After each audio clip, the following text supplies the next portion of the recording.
And I was like, what am I, like, an idiot? Like, not be forgetting my own fantasies. But it's like, yeah, but then I get to rediscover my fantasies. Because they come back around. It's, like, amazing. I'm like, how could I forget? Like, every single time, it's like, how could I forget? How could I forget? This is amazing, right? But people, it comes from a place of distrust. Some people feel the need to remember something, to hold on to something. It comes from a place of distrust.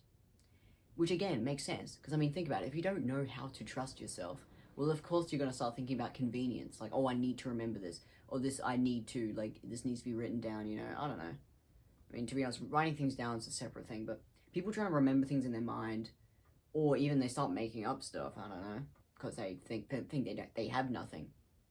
Like, it's a part of a process. You're supposed to forget. It's supposed to come back around. It's only if you're out of alignment. You know, distrust, you're out of alignment. People need to know how to trust themselves, to be in alignment so that they can trust themselves. When you're in alignment, when you're living in the moment, you can forget things because you know that tomorrow you can trust tomorrow you know that it will come back around. And you know that the choices you're making right now, not so much benefit you in the future, because I know that's also another thing out of convenience, like, oh, I need to make really good choices so that tomorrow me thanks me, or future me. And I'm like, I get what you're trying to say, but remember, to make choices for your future self isn't always about an outcome. Yes, when it comes to your career and stuff, yeah, people do, by the way, think about, like, tomorrow them, they think about future them. And they go, today me is going to make a choice to benefit future me. And I'm like, I get what you're saying in relation to career, but remember, life isn't always about career. Did you know, to make choices that benefit tomorrow you, it's not about a result. It is about living in the moment and experiencing yourself. If you don't make current choices that benefit tomorrow you, well, then you're probably not even making choices that benefit current you. Like, you're probably not even knowing how to live in the moment. You probably just have bad habits. Like, when I think of living in the moment, I don't think of an outcome. The irony is that it leads to an outcome, by the way. The irony is that it does help my career. But I'm not kidding when I say it's not about that. Because if I start obsessing over career and thinking that I need a certain outcome, even if I've got dreams, desiring an outcome is a bit too not how it plays out. Did you know a lot of the time it's the side quest? It's not always the main quest. You might be shocked at what you're passionate about. You know, some people might get into theatre and then end up in costume and then end up in fashion design. But they may have thought they really cared about the theatre. Or some people get into fashion design and then realize they like the story and then they end up in theatre. Like, you don't always know where you're going. And to be honest, even if you do know, you're thinking about it. You're better off living in the moment. And then in general, it ends up leading to career paths. It ends up leading to you making different choices that benefit future you. You know, so as you can tell, this is very much a career video I'm making right now, but hear me out. Let's take career completely out of it for a second. It's literally, when you make a choice about current you that benefits tomorrow you, it's literally about trusting yourself, as in just like, so for instance, if I don't listen to my favorite band, I know that tomorrow me, or maybe a couple days later, or a couple weeks later, I know for a fact I'll listen to it again. I don't feel the need to listen to my favorite band every day. And times where I did feel like that is because that's how it was at that time. I had to listen to it every day, you know. That's when you're, like, really into a band, that happens. But, you know, I can let go of it. I don't get sad, or a little bit sad. Okay, I get a little sad, but I'm not kidding when I say it always comes back around at the right time. But if I didn't trust it, it would never come back around. I'll be always listening to my favorite band, almost like force-feeding my younger self. Like as if, oh, I want to be this all the time. See what I mean? This has nothing to do with outcome. This has got to do with just listening to your favorite band. You got to just trust the current moment, right? Right? But now let's give you another example of something lighthearted that can still have a lot of emotions, but like lighthearted. So maybe not lighthearted, maybe heavy-hearted. But like mundane, you know. Like when I think of not even. Like, even when I'm eating healthy, I don't even have to always eat healthy, because in general, I know that tomorrow me will eat somewhat healthy. If I'm eating treats, I don't necessarily think about eating less treats. I kind of just find myself eating less treats when I need to. It's like I can live in, like, pure trust. Like, I want to make this so clear. This is about trust. When you trust yourself, you don't even really have to tell yourself what to do, because you kind of just know that you're going to end up doing the right thing at the right time, and you've let go of false identities. The irony, by the way, is that I still have high standards for, like, what I want to be, what I want to become, what I want to dress like. Like, I keep myself around, you know, and I try and be myself. But the irony is that I am aware that I might not necessarily be every piece of myself, or I end up being all of it, but it's all in pieces, you know. I don't hold onto one fantasy of myself. I let go of it because I know that the choices I make kind of lead to it. And if I want to be obsessive, you know, I might do something like clean my room and own like Marie Kondo and be like, but change the word to, I'm only going to keep things that align with my person who I want to be. Like, would my higher self keep this jacket? Would my higher self, and when I say higher self, I just mean like who I want to be. I'll be like, would I wear this jacket, you know? Or, you know, not to obsess over an identity, because to be honest, don't get attached to like a business jacket that you never wear. It should be a business jacket that you actually do wear. Do you get what I mean? Because again, I also know, once we get into the letting go, so if I set my room up, you know, to be perfect towards that, I also know, though, that I can let go of a jacket because I know that by the time I'm a bit more efficient, let's say I'm, I don't know, something business related, I don't know, I know that at that time, in those appointments, I will buy a jacket then. So I don't actually need to keep and go, this is the jacket I'm going to wear. It's like, if I have a jacket and I know that one's going to be the one, I keep it. But if it's like kind of a part of me that I just know, I'm like, I'm not necessarily going to wear this one. I think this is just a jacket I happen to own and it fits me pretty well, but it's like, come on, let go of that. The day where I actually do some sort of business appointment, that will be the time where I go to an op shop and I get myself a suit, because I always buy secondhand ones because they don't really sell corduroy ones anymore. Anyway. Or I'll, yeah, invest in something nice, but to be honest, I go to the op shop. I don't know. Or I'll get one made for me, you know? Like, I trust that I'm not going to necessarily right now go, I'm going to get a jacket, you know, I'm going to get a suit made for me when I don't even have enough money for it. I'm going to go get myself a fancy jacket, you know, handmade for me. I don't think about that. I know that future me, when I do have money, will do that. And if that never comes around, I don't mind. Because I know that I'm already going to be doing something well. If it's not money, it will be something else great. I know nowadays people are really seeing how money works, and I know, you know, in this economy, anyways, that's been happening. But I'm not talking when I say there's a difference between having enough money versus being rich, right? I don't expect riches for myself. I literally just don't expect that. It's too much looking for an outcome. But when it comes, though, to needing money and knowing that I'm going to come across it, of course I expect that from tomorrow me, because I know today me is worrying about it. And I don't stress out about it, though. Again, like, how do I describe this? I literally just know that I'm making the right choice now, so I don't actually have to think about future me. And this is the advice I'm giving, because I'm also giving it to myself, because I need to encourage this in myself, because I can sometimes start getting too attached to fantasy.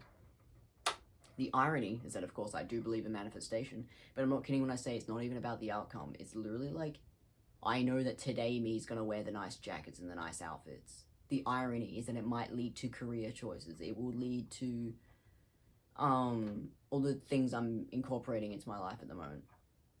But I'm not kidding when I say I still don't look for an outcome. I still don't go, oh, I want to be this, or I can't do that because I want to be this. No. I just think about what I'm currently doing. Even, again, like, again, I keep making this about career, but let me take career out of it again. It's like, each conversation I have, I'm paying attention to the person and listening to them. And I'm making sure that I get across what I want to say. If I start treating myself like shit, I'll start treating the other person badly. Anyway, the irony is that there's a lot of negative energy around me at the moment. I go out and then, like, someone, you know, aggressive. It's not bad.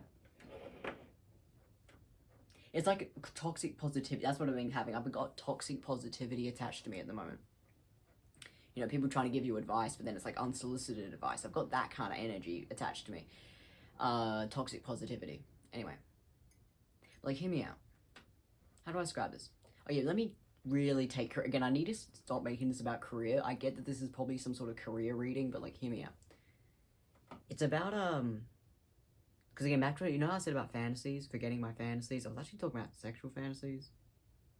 How much do I make it about that? I was talking about the fact that I actually don't think about sexual fantasies much. And the irony is that I almost forget them.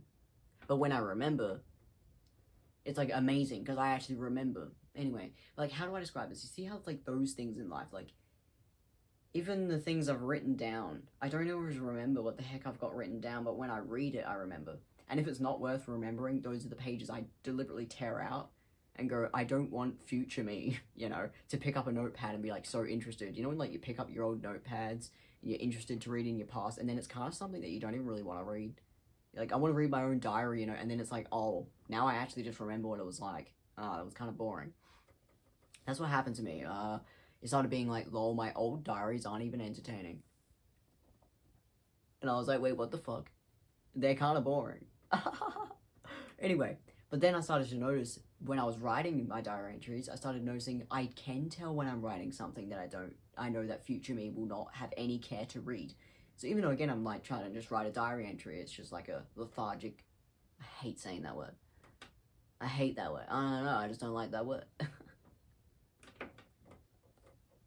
I'm not gonna fucking explain that. I just don't fucking like saying that word. It's not for me to say, I don't like it.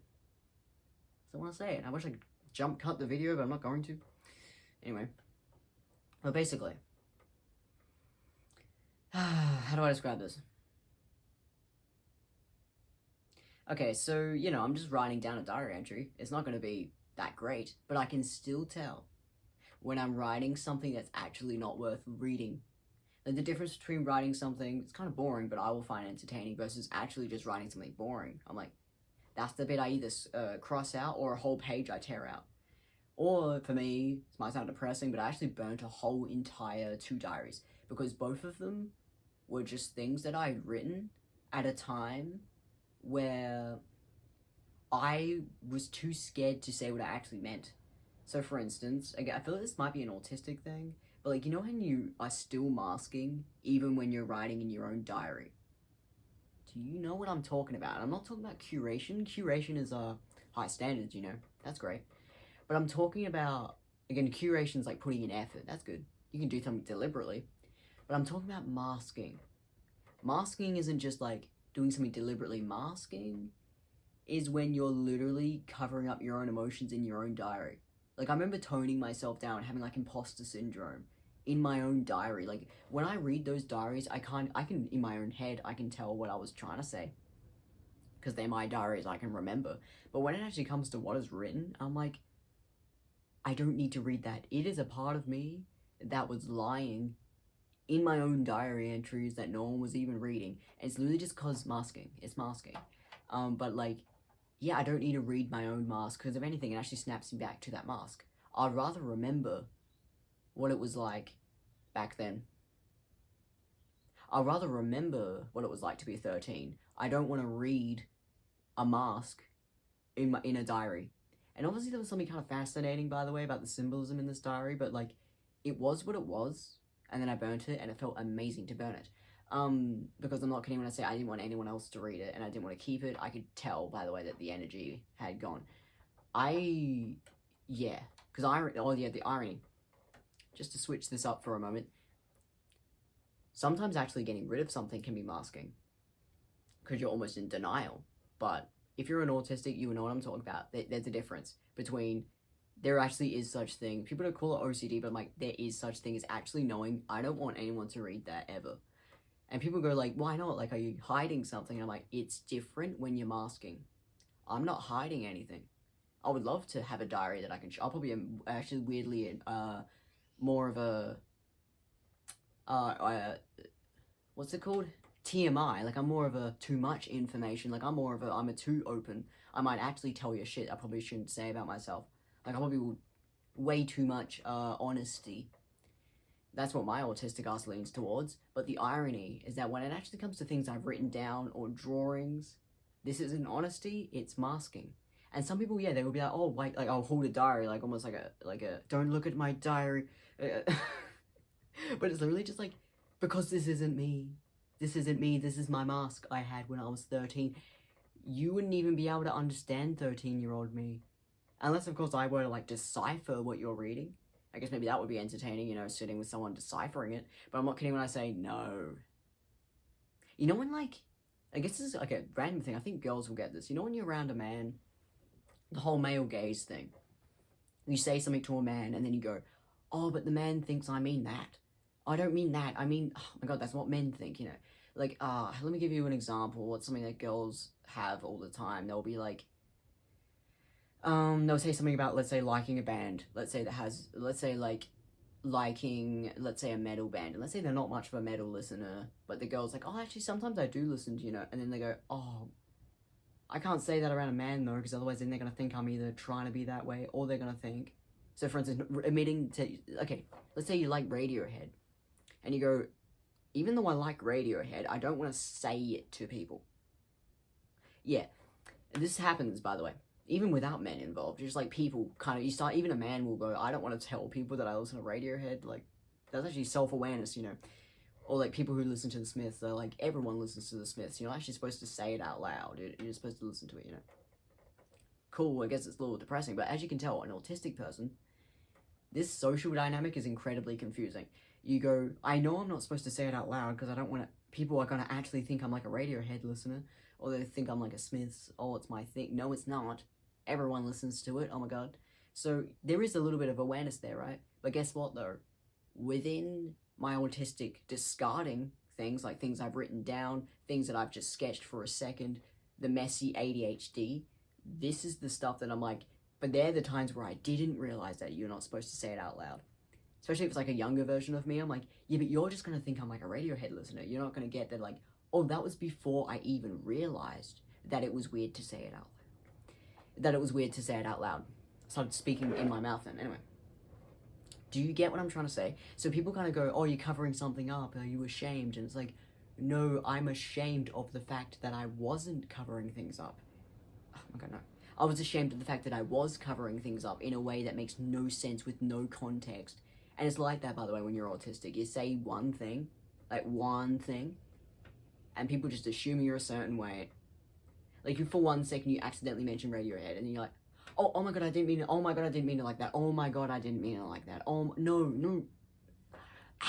Why do neurotypicals instantly associate you with things? Like, I think once I said something about, like, Nirvana.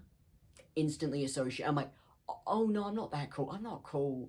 Oh, please, no, I'm not really that. I'm not that kind of grunge listener. I'm more of the Smashing Pumpkins. And I'm like, oh, I don't even want to be associated with the Smashing Pumpkins either. I don't want to be associated with anything. Like, that's what being autistic's like. You're like, I don't want to be associated with anything. Because everything starts feeling like a Radiohead. Like, you're like, no, I don't want to be associated with anything. But people kind of think you're covering yourself up, and I'm like, no, it's because I want y'all to see me for who I am. I'd rather you associate me with, and then you start being very open about things you do want to be associated with. So, at this time, I think I told everyone that I listened to My Chemical Romance, you know, or told everyone that I listened to Panic at the Disco, or like, what's something very, like, I would say what I was interested in, or I'll tell everyone my favorite color. Because I knew that I'm like, people need to associate me with things. It's like, I would say I like the color green. Because otherwise people are just going to associate me with whoever the fuck. They'll be like, oh, you listen to Kurt Cobain. Oh, you like the color blue. You like the color red and black. And I was like, no, I'm going to make it very clear. I like the color green. I like the color pink. I was like, black and white. Like, you start feeling like I need to tell people about my special interests. Right? But the thing is, though, the diary. Not the diary. The diary is my mask of all the things that I knew that I wasn't supposed to say, because otherwise then it wouldn't make sense. Or I was trying to actually say things like, oh, my favorite color is green, but instead I felt the need to lie. And I was like, I have a favorite color, but I'm not going to say what that favorite color is. Like, look, that's what my diary would sound like. I'll be like, I have a favorite color, I can't say what it is, just in case someone were to happen to maybe perhaps read this book. But I also don't want anyone to read it, because what the fuck? I'm not a character in a movie, or maybe I am a character in a movie. Maybe I do want to have people read my diary, but I actually don't want people to read my diary, though. But imagine if I actually wanted them to. That's what my diary sounded like. Anyway, that's a little funny, but, like, I'm just saying, it goes beyond that. Like, it starts being, like, nothing is being said. I mean, maybe it's kind of funny, but it starts being, like, I was just, like, covering up my emotions. It's really weird. So anyway, let me trace this back to the point I was making at the beginning of this video. It's just like, yeah, does future you want to have any involvement with a mask that you had when you were younger? And that's where you get the, I burnt it, I got rid of it. It was a mask. Anyway, I want to make this very clear. I'm not intellectualizing my emotions. Do you know how good I feel about burning this? Alright, don't worry. I'm very sentimental, by the way. But I'm not kidding when I say, did you know sentimentality got kind of put on me almost like an identity of like, oh, you're like the introverted, sentimental person. And I'm like, the irony is that I am, but it kind of got put on me, and then all of a sudden it was almost like as if I was supposed to hold things, and like the irony is that I do hold things, like literally. If there's something to remember, I'll be the one who remembers. I'll be the one who remembers the jokes. I'll bring old jokes back around at the perfect timing. I do be doing that. I do be the sentimental. But I'm not kidding when I say people started giving me like scraps of paper, pieces of rubbish, thinking that I was like sentimental. I'm like, I'm not sentimental about a piece of rubbish. And if I am, that's like a moment. There would be a reason, not just, oh, it's a piece of rubbish. Here you go. Fucking excuse me, giving me pieces of rubbish, thinking that I'm gonna be sentimental about it. And that's what happens when you're autistic. People kind of try and ruin your identity, and it starts being like, well, I guess you could say it's a mask. I guess maybe now being sentimental has become a mask. And I'm like, well, it's only really because, it's how neurotypicals treat you, but either way, things figure themselves out. Luckily, I've come back to myself. I actually am very sentimental. I still have my special interests. I'm incredibly loyal to my special interests. But I'm just saying, and I do the whole thing like, yeah, there's just like a lot of things I get rid of. So meaning, you see how that's me thinking about future me? Like when I burn my diary, it's because I'm thinking about future me. I know future me does not want to read this. Or tomorrow me. Or if today me doesn't want to read it, well then tomorrow me won't. But there are certain things though that I go, I'm not in the mood to look at these sketches. I keep my drawings because I'm like, they're worth looking at. I keep poems. Bad poems I don't, because even those had masking, even in my poems. But anyway, how do I describe this? Do you get what I mean? I can actually trust myself to forget things because I know it will come back around. I don't actually get rid of things. I am very sentimental. I definitely keep things. I definitely keep things that are worth keeping. It's just that there's actually a lot of things I get rid of. There is a lot of things I get rid of. And I guess now socially I don't seem sentimental, but I'm like, yeah, because it wasn't supposed to be social. Me being sentimental wasn't supposed to be a socialty. That's just an identity that was given to me because people were like, well, you're introverted. You must be sentimental. That kind of took the meaning out of it, But luckily, the meaning is back because I put it there. And the irony is that it involved me getting rid of a lot of things. But the irony is that I'm in complete trust. There is no, oh, I'm not sure. No, I am very sure. I can trust myself completely. I have no fear of my own mind forgetting things because I know my mind. I can trust my own mind to remember things. I'll forget something about... I don't forget really anything. But when I forget information, I know that next time I need the information, I'll remember. Like, literally, if someone asks me a question, I just have to stare for a bit, and then I'll remember what it was. Even if it was like, oh, something I figured out when I was 15, something I figured out when I was 12, like, I can trace it back. And also, ones though, here's another one. Times though where it doesn't apply. Have you ever figured something out, but then it changes? So like, once I figured out something at like 11, right? That's quite young, right? But then I re-figured it out in a different way when I was like 15, I think again at 17, and then again at like 20.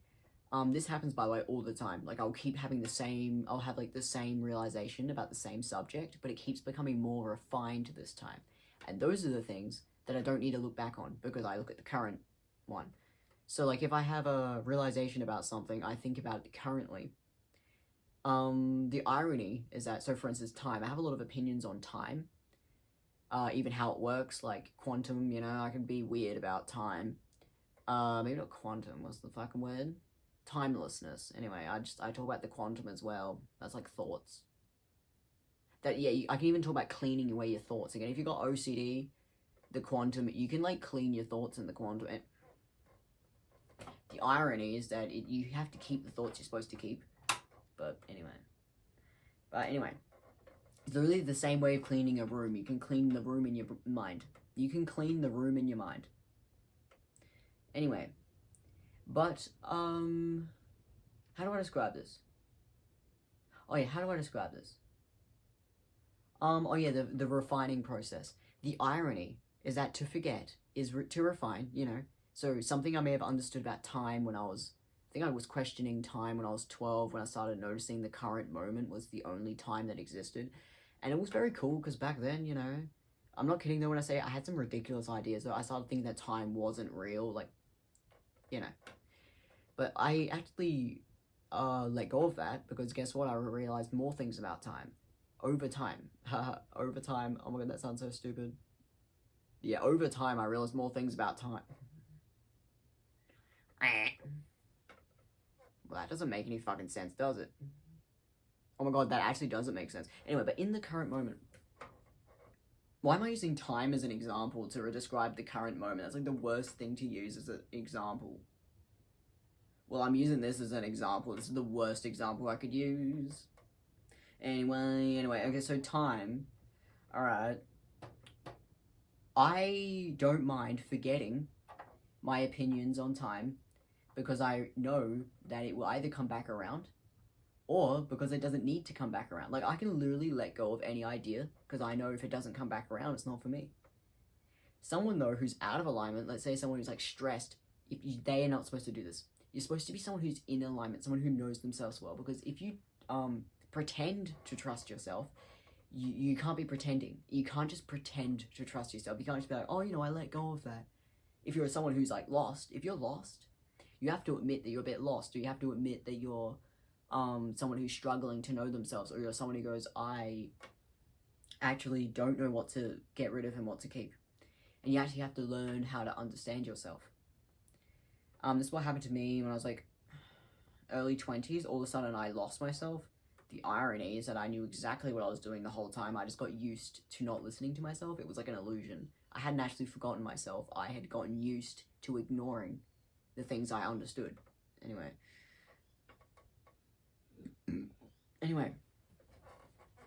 So, I'm back to being myself, right? But guess what? I don't mind forgetting things, because I know it will come back around. That's just really the very strong point I'm trying to get across in this video. And again, remember, it leads to your actions. I don't need to think about what things lead to, because I know what I'm currently doing is the right thing to do. It leads to what it leads to. It's only if I'm not doing anything, well then of course that doesn't lead to anything, but if I'm doing something, I know that it leads to the right thing. I don't need to worry about anything else. Do you get what I mean? Like, even now, I used to go to stores. Like, even right now, I'm thinking about going to a store. And I'm like, I used to go to stores almost just to see what was there, which was very fun, by the way. I still do this. But the difference is that back then, I used to do it because I didn't know what I needed. Now, I actually only go to the store if I actually need something. The irony is that I still don't necessarily know. I still love, like, not even knowing. Like, window shopping, I guess you could say. I actually am in the store, though. So I guess, like, I'm window door shopping because I actually walked in. I think that's just called shopping. Anyway, but anyway, window shopping and shopping. I do that, right? So I still don't know. You know, I'm just browsing. Anyway, like, they hate it when you say that. They hate it. They want to know what you're looking for. They want to know, why are you in here? Oh, you're just browsing? No, you're not. You're looking for something. Anyway, but basically, now that I know what I'm looking for, the irony is that I still leave it up to what do I find. But either way, how do I describe this? It's like I just know if I need to go to a store, or if I need to work on something, or whether I need to talk and be more social, or whether I need to work on things and be a bit more introverted, or whether I need to be more extroverted. I don't have an attachment to either of those. I let myself switch between the two. I work on things, but I also don't get attached to the whole I'm working on things. I do also let myself window shop and buy stuff, and maybe don't even know what I'm buying, but I always know when I need to buy things. I know when I need to stay home. I know what nights to go out. I know what nights to stay in. Modern Love by David Bowie might be significant. Like even going outdoors, I know when I need to sit outside and enjoy the weather, versus other times I'm like, I can just sit indoors. I'm feeling the chair right now. I'm just saying that it took me actually a lot to rediscover this way of living in the moment. I know you might be like, this is just like, obviously this is feminine energy, right? Hear me out. It's very closely linked to masculine energy, because it still involves doing things. So the act of doing things make you realize where you're going. That's masculine energy. The current moment and sitting and being still, is feminine energy, and you switch between these two. So let's say you're living in the current moment because you know you're making the right choice. That's masculine. Knowing that you're just sitting in a chair and existing and letting yourself exist, that's feminine, you know. Or letting yourself ponder while doing things. This is like a mixture of like masculine and feminine. So let's say you're like working, almost like at a day job, but you're letting yourself ponder.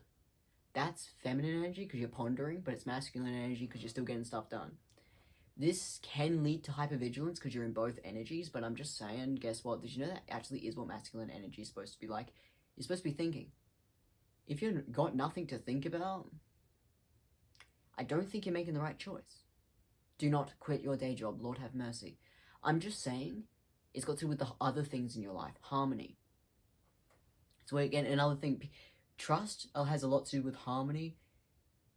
It's got to do with like knowing that hobby you is the same as employed you is the same as relaxing you, daytime you is the same as night you, or that they're all different. So like night you is different to day you, but they all are working together, and that it's all in harmony. If one is out of whack, like let's say when you eat you're stressed, that will throw everything else off. You need to be living in the moment. You need to be eating food, enjoying your meal. And even if you're like, let's say you're eating a lot, you know, because it's like satisfying. Let's say you got like, what's something satisfying? Sometimes it's like a bowl of chips, or sometimes it's like a beans on toast. Something simple. You know how sometimes it's like, you just want to eat a food, almost like a tunnel vision. This is fine. It's just that you're supposed to be enjoying it. You know, sometimes you do eat like that, you know, but it's not out of stress. Do you get what I mean? There's a difference between wanting to eat something simple, almost like you're relying on it. You know that feeling of like, I just need a meal that's like easy to make, or I just need to order something that I know I enjoy. I know I love chips. I just want that. Or I know I love pizza. I don't like pizza. I know I like sushi. It has to be good quality at this point. Well, like it has to be,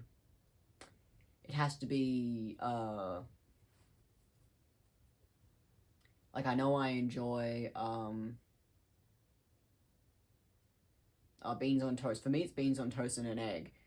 I'm like, I just need beans on toast and an egg on toast. I need an egg on toast with a side of beans. That's what I need. And that is what, yeah, I'm still living in the moment. Yes, it's not necessarily me like enjoying a meal with a drink on the side, but either way, beans on toast is what I need in that moment where I'm not when I'm contemplating, I need a tea, you know. But when I'm just like eating beans, I'm still contemplating, but it's kind of a different contemplating. It's more like a pondering. That's still living in the moment, you know. Either way, do you get what I mean? Like, people kind of let themselves treat themselves badly. And I'm like, hear me out. Don't necessarily change your habits, but just realize all you need to do is incorporate it. So let's say every time you're stressed when you eat, you don't necessarily need to eat something different, but you can either eat something different, or you can just make sure that this time I'm not going to be stressed. Or if you keep being stressed, order something else that doesn't stress you out. Just, people really need to realize that everything's correlated. Daytime you is affecting nighttime you.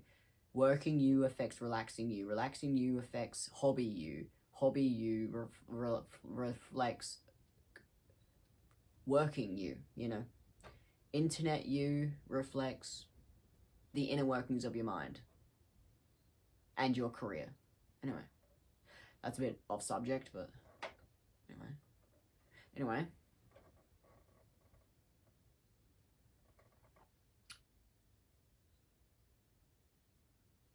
The amount of birds, by the way, birds might be significant. I don't know why I keep making this spiritual, but I mean, whatever. That's what I do now. The amount of birds. I've seen a blackbird. I've seen a crow, parrot. Mostly just like a simple brown bird. I have seen all the birds. Brown birds, colorful bird, rainbow bird, blackbird, small bird. Like, and yeah. It's just like seeing all the birds.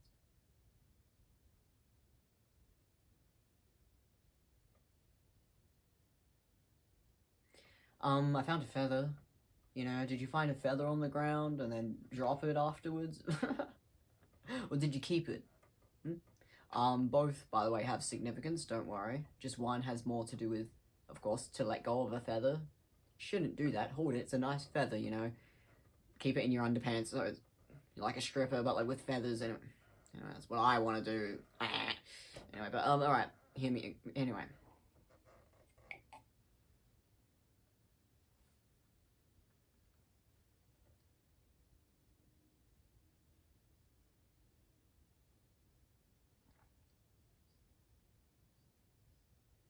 Oh, I sound kind of funny when I.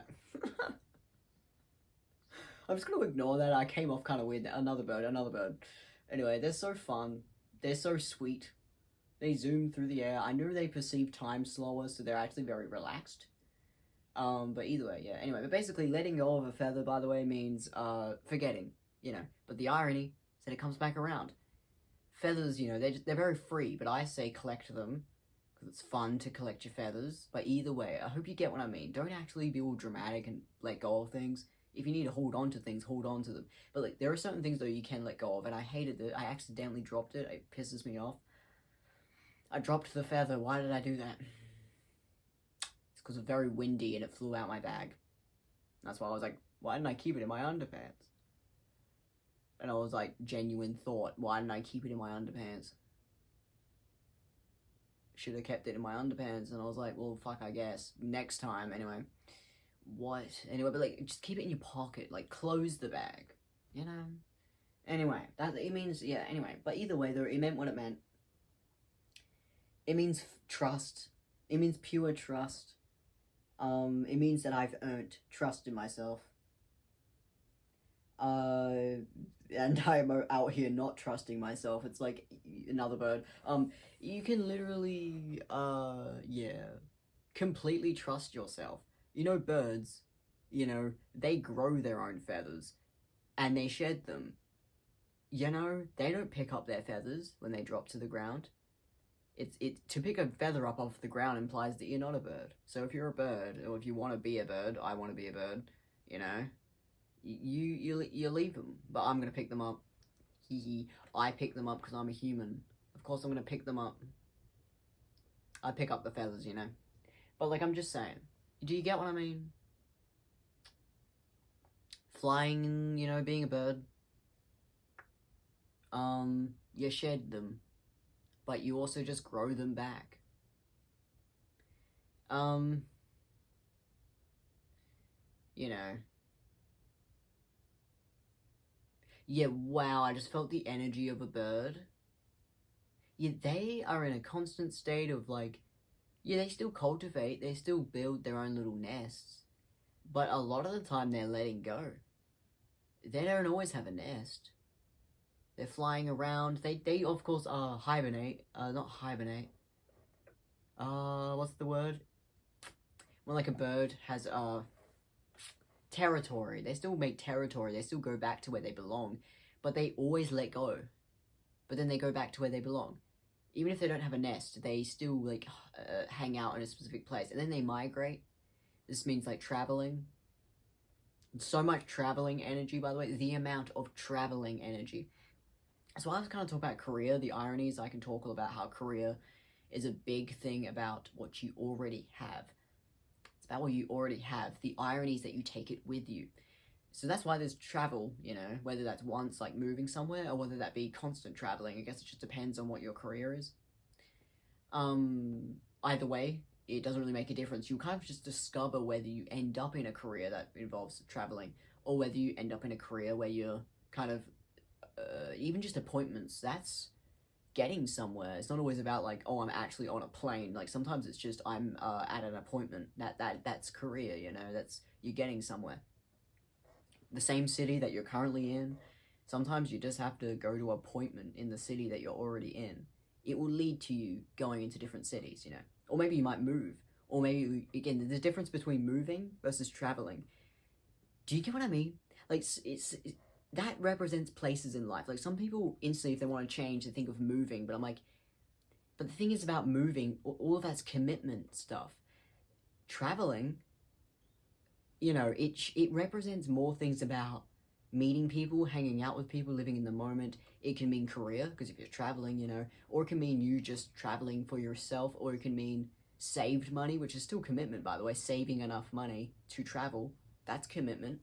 But buying a house, sometimes that's a strange commitment. It might sound like, oh, you're changing your life, you're buying a house. But like sometimes it's just like, yeah, but that's a lot of commitment. And sometimes it's like you're only supposed to fucking do that if you actually are in that place in your life. If you just think, right now I need this, it might just turn into a life lesson on money. Like, you're better off actually kind of letting yourself kind of travel, letting yourself kind of definitely be loyal, please. I hope people realize it's about what you take with you. People who romanticize traveling, I guess you can romanticize it, of course, but like, don't romanticize letting go of everything. This isn't trust. It starts becoming, that's distrust. It starts being you're letting go of things because you're distrusting people. It's supposed to kind of be that you're, that you might return where you began. But the irony is that you're entirely different after traveling, you know, and you might do it again, you know, or you might move out afterwards. Do you get what I mean? It's, you earn money now, you fucking get job. Ooh, incense. Well, not incense, it's a candle going out. Anyway, you know, you get where you're going, you take your life with you, you know, you've got everything right now, you literally just have to fucking show up to your life, you literally just, the smell of the candle is really nice. Anyway, just show up to your life, appointments, it's going somewhere, no self-sabotaging, or like at least just take time for yourself if you're a bit of a self-sabotager. Take time, you know, to be a bit, don't be a hyper-independent. Realize that it's career, not hyper-independence, you know. Talk to people, show up, dress up. If there's clothing that reminds you of your past self, don't wear it. Sell it or donate it. You're gonna be moving, you're gonna be just doing whatever. And what are you gonna do? Take it for granted? You know? You're supposed to be very, letting yourself have a really good life, you know? Especially if you're someone who's very loyal already. You don't have the problem of the over-romanticization, because you're loyal. So you're literally just going to get to do whatever you want, return to your loyalty. Like a bird. Literally like a bird. Again, if you're jealous of, you know, the energetic thing you felt about a bird who gets to live like that, that is the life you get to live. Humans can live like birds. It just means that you really just have to really be in the moment and doing what you want. Because again, there's always the returning back. People forget that part. They get obsessed with leaving, or they get obsessed with staying. And I'm like, push and pull. Birds, they leave and they come back. They leave, they bring things with them. They might even shed a few feathers when they're leaving, but then they come back with less feathers. You know, you shed parts of yourself that you don't need. And then of course you grow it back. I'm talking, that would be like a metaphor for like, you know, when you like leave the house, how do I describe this? You get like a life lesson, and firstly it's very harsh. This feels like what you already know. Like, it feels like someone insulted me, you know? Like, someone just said something fucking rude, like fucking insults, you know? But, if you stand up for yourself, see how that part of you that feels insecure gets shedded? Because now that you've stood up for yourself, because you've, responded, not reacted, now, shedding parts of yourself means getting rid of all your bad traits. Again, it's the things, it's the feathers that just are literally, they don't work for you anymore. You don't need them. And then again, you literally just get to grow back new feathers. Come on. You want to grow back, better parts of your personality. You shed parts of your personality you don't need, and then you grow back more as yourself over and over. That's the point of the whole, you know, the desire to leave, the desire to travel. It's the desire to discover yourself, you know, and it's literally like, yeah, you still will face, by the way, life lessons. Well, let's say if you're not traveling, the appointment thing of like working on career, appointments, showing up to your job, life lessons, you know. But the difference is that these life lessons will literally be those parts of you that will, yeah, get offended, but those parts of you will literally shed like feathers off of you. And then you will grow back more feathers and then you get to fly further away. Maybe that's not the exact perfect metaphor, but like, yeah, you can't be taking that for granted, you know. That's pretty easy, that you get to live like a bird. How free. You know, being a human is already hard. It's best to be doing whatever you want. Living in the current moment, you shouldn't be stressed. There's nothing to be stressed about. You know when you're on a walk and then you realize you like have a big revelation, but then you have to walk back to your house afterwards? That kind of energy. You leave, and then you have to return back to what you face. You leave, and then you have to return back. It's all about that push and pull. Alright? Don't for 1 second think, oh, nothing's changing. No. It is about that push and pull. It is all about that. It's about that. That's what change really means. And then the thing you return to, of course, is probably things like career, things you're working on. Life lessons as well. But loyalty. But you leave, and you... Actually, it's when you leave, you get the life lessons. But you respond to not react. Because you're already loyal. And you get to change. Like, loyalty mixed with change.